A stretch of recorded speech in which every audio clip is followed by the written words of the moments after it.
હિન્દુસ્તાનની ધરતી માટે ઘણા એવા ધર્મ છે. કોઈ પરિવાર માટે ખપી ગયા, કોઈ પરિવાર માટે ખપી ગયા, કોઈ બેનું માટે ખપી ગયા, કોઈ બેનું માટે, કોઈ ભાઈઓ માટે ખપી ગયા, કોઈ ભાઈઓ માટે. પણ હાલની તકમાં હજી મોજૂદગીનો દાખલો છે. ઉપરકોટની રાજગાદી માથે મારા ખીમડિયાનું નામ નો લેવાય બાપ.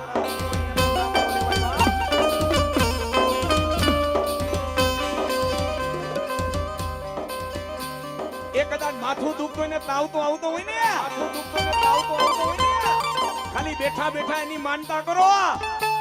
માનતા કરને તી ભેલા એ કદાચ જો ગમે માથા દુખતા હોય, જો તાવ આવતા હોય, એ તારો ડોક્ટર બની નો જાવને તો ઉપરકોટની સરકાર નહીં બા, ઉપરકોટની સરકાર નહીં બા.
જમણા પગનો અંગૂઠો ચાલીને મારા ખીમડિયા જગાડે.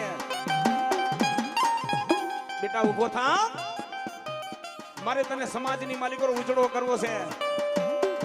હાલ બેટા, એ નવખંડ ધરતી માટે વિદેશની માલિકો મારા ખીમડિયાના ડંકા તો વાગતા હોય. શ્રેયસદાસજી બનાવ, એ શ્રેયસદાસજી, મારે તમને સમાજની માલિકો ઉજળો કરવો છે.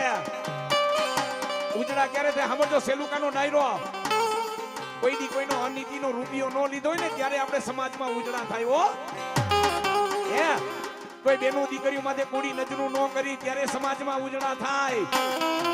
શ્રેયસદાસજી, તારા મુખની માલિકોથી શબ્દ પડે નો પડે, કદાચ શ્રેયસદાસજી તારા સમાજના કોઈ દીકરા દીકરી માટે ખાલી હાથ મૂકને જા, એના દુઃખ નો બીજાને તો હું ઉપરકોટનો રાજા, હું ઉપરકોટનો રાજા.